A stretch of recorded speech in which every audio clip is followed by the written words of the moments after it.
Hi friends, welcome back to Anu story world. జ్వాలా ద్వీపం ధారావాహిక 11వ భాగానికి స్వాగతం. ఇంతవరకు జరిగిన కథలో ద్రోహి నాగవర్మ సైన్యంతో కోటను సమీపిస్తున్నాడని తెలియగానే చిత్రసేనుడు తన సైనికులను కోటలో దాగి ఉండాల్సిందిగా ఆజ్ఞాపించాడు. నాగవర్మకు అతడి వెంట ఉన్న కరవీరుడనే జ్వాలాద్వీపపు పులిరాయుళ్ల నాయకుడు తమ భటులను ముందుగా కోటలో ప్రవేశపెట్టి ఏం జరుగుతుందో చూడడం మంచిదని సలహా ఇచ్చాడు. ఆ తర్వాత ఏం జరిగిందో ఇవాళటి కథలో చూద్దాం. కరవీరుడిచ్చిన సలహా నాగవర్మకు చాలా బాగుందనిపించింది. అందుకు కారణం అతడికి కూడా కోటలో ముందుగా ప్రవేశించడానికి భయంగా ఉండడమే.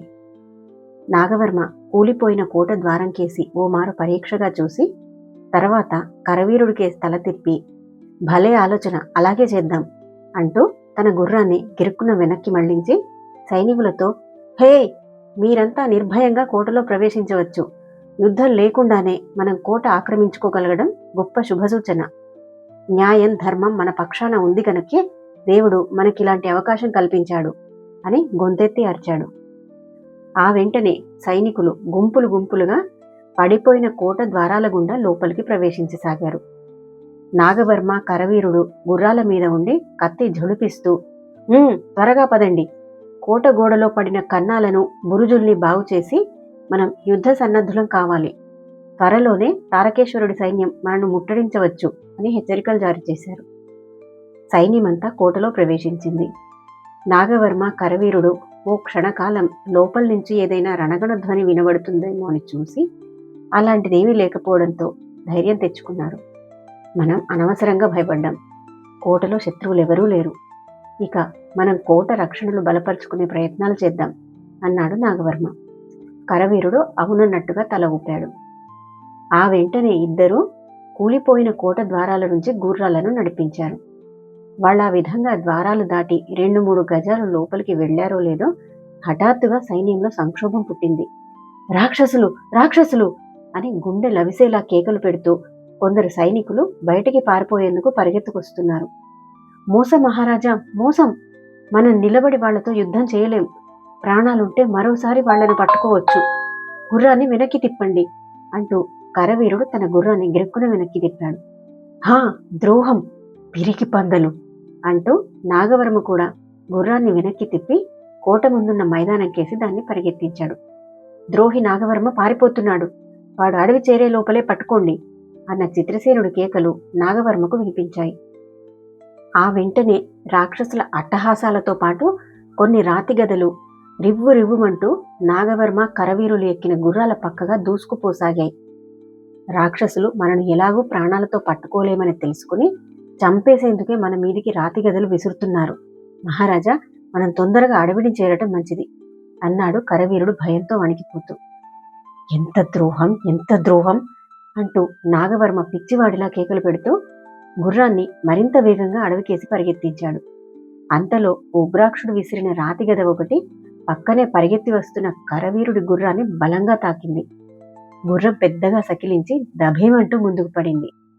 పైనున్న కరవీరుడు కళ్ళెం పట్టు తప్పి ఈచుమని మార్చి చేతులు అల్లల్లాడిస్తూ బంతిలా గాల్లోకి ఎగిరాడు. కరవీరుడు పెట్టిన కేక వింటూనే నాగవర్మ గుర్రాన్ని ఆపి వెనక్కి తిరిగి చూశాడు. ఉగ్రాక్షుడి రాతి గద దెబ్బకు వెనక కాళ్ళు రెండూ విరగడంతో లేవలేక కరవీరుడెక్కిన గుర్రం విలవిలా తన్నుకుంటూ నేల మీద అటూ ఇటూ దొర్లుతోంది. అల్లంత దూరంలో చెట్ల పొదల్లో పడిన కరవీరుడు అంతలోనే విల్లంబులా లేచి నిలబడి, మహారాజా, మహారాజా అని అరుస్తూ నాగవర్మ కేసి పరిగెత్తుకుంటూ వచ్చాడు. మనం ఇక్కడ ఏమాత్రం జాగు చేసినా ప్రమాదకరం. మన సైన్యమంతా కోటలోనే నాశనమైనట్టుంది. చావగా మిగిలిన కొద్ది మంది మాత్రం మన కేసి పరిగెత్తి వస్తున్నారు అన్నాడు నాగవర్మ కోటకేసి చూస్తూ. కరవీరుడు కూడా తల తిప్పి అటుకేసి చూశాడు. కొందరు సైనికులు గగ్గోలుగా అరుస్తూ అడవికేసి పరిగెత్తుకొస్తున్నారు. వాళ్లను వెన్నంటి కొందరు రాక్షసులు, చిత్రసేనుడి సైనికులు రావడం కూడా అతనికి కనిపించింది. కరవీరా, మన శత్రువుల నుంచి తప్పించుకుని పోగలమా? నువ్వు గుర్రాన్ని కూడా పోగొట్టుకున్నావు అన్నాడు నాగవర్మ. మనం గుర్రాల మీద ఎక్కి పారిపోలేం మహారాజా. శత్రువులు ముఖ్యంగా మనను పట్టుకునేందుకే ఇంత ఎత్తుగడ వేశారు కనుక మనం వాళ్ల దృష్టిని మరొక వైపుకు మరల్చాలి. అదిగో ఆ వస్తున్న మన భటులిద్దరినీ గుర్రం మీద ఎక్కించి అడవిలో వాళ్ళ ఇష్టం వచ్చిన వైపుకు పారిపోమ్మనండి. శత్రువులు వాళ్లను చూసి తప్పక మనమని పొరబడి వెంటబడతారు. ఆ సందులో మనం మరోవైపుకు పారిపోవచ్చు అన్నాడు కరవీరుడు. కరవీరుడు చెప్పిన ఉపాయం నాగవర్మకు దివ్యంగా కనబడింది. అతడు వెంటనే గుర్రం దిగి సమీపానికి వచ్చిన తన భటులిద్దరినీ గుర్రం మీద ఎక్కమని ఆజ్ఞాపించి వాళ్ల తలల మీద కరవీరుడి శిరస్త్రాణం తన శిరస్త్రాణం పెట్టి, ఒరేయ్, మీరు వెనక్కి తిరిగి చూడకుండా పారిపోండి. అదిగో రాక్షసులు చిత్రసేనుడి సైనికులు వస్తున్నారు అంటూ గుర్రాన్ని కత్తివరతో గట్టిగా మోదాడు. గుర్రం దెబ్బ తింటూనే పెద్దగా సకిలించి అడవి చెట్ల కిందుగా పారిపోసాగింది. నాగవర్మ పెద్దగా నవ్వి కరవీరుడితో, కరవీర, ఇక మనం పారిపోవలసిన దిక్కు ఏది అని అడిగాడు. కరవీరుడు గుంపులు గుంపులుగా అడవికేసి వస్తున్న చిత్రసేనుడి సైనికుల కేసి చూశాడు. సైనికుల్లో కొందరు నాగవర్మ భటులెక్కి పారిపోతున్న గుర్రాల్ని చూసి, అదిగో నాగవర్మ వాడి మిత్రుడు కరవీరుడు గుర్రం మీద పారిపోతున్నారు, పట్టుకోండి పట్టుకోండి అంటూ గట్టిగా కేకలు పెట్టారు. ఆ కేకలు వింటూనే కరవీరుడు చిరునవ్వు నవ్వి, మన ఎత్తు పారింది మహారాజా, మనం ఇటు పడమటి దిక్కుగా పారిపోవచ్చు అన్నాడు.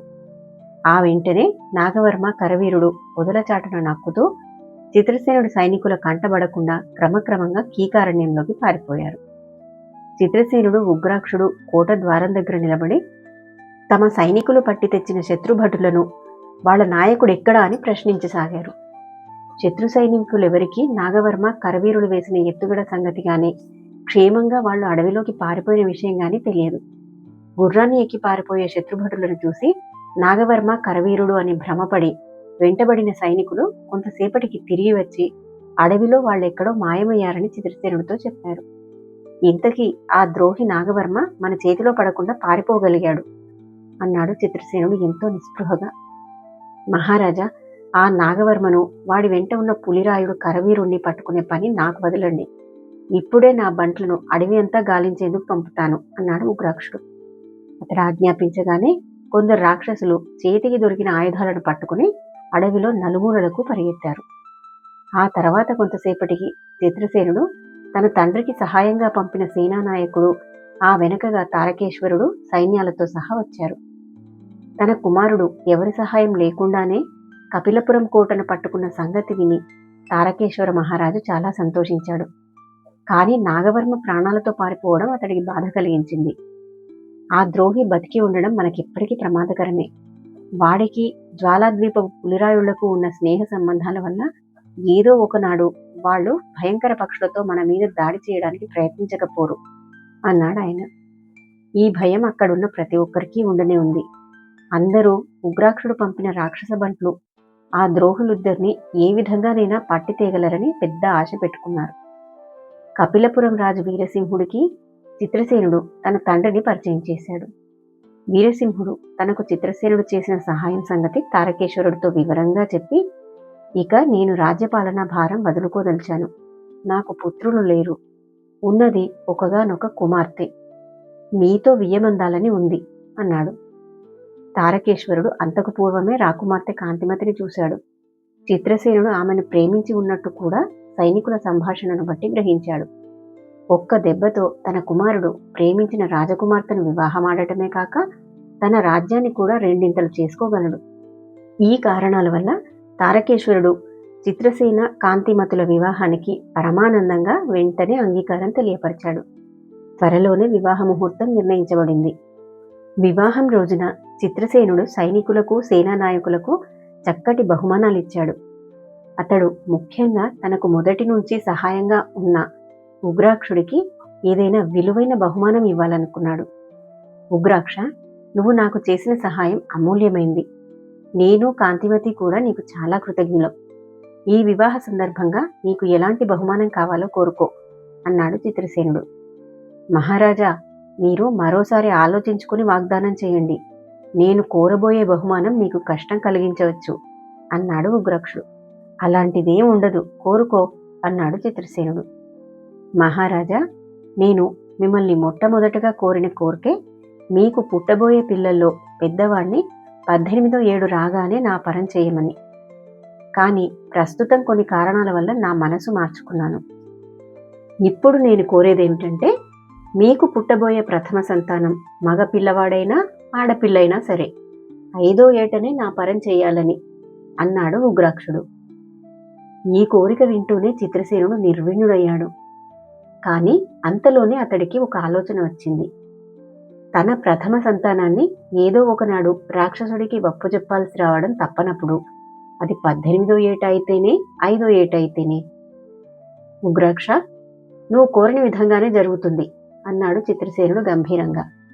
చిత్రసేనుడి మాటలు వింటూనే ఉగ్రాక్షుడు ఎక్కడ లేని ఆనందంతో ఉప్పొంగిపోతూ, మహారాజా, నేను సర్వదా తమ దాసానుదాసుణ్ణి అంటూ అతడికి ప్రణమిల్లి లేచి తన సేవకుల కేసి తిరిగి, ఒరే బంట్లు, అంతా ఇక్కడే ఉన్నారా అని గట్టిగా హుంకరించాడు. ఆ తర్వాత కథ ఏమైందో తర్వాత వీడియోలో చూద్దాం. మరిన్ని మంచి కథల కోసం నా ఛానల్ని సబ్స్క్రైబ్ చేసుకోండి. Thank you.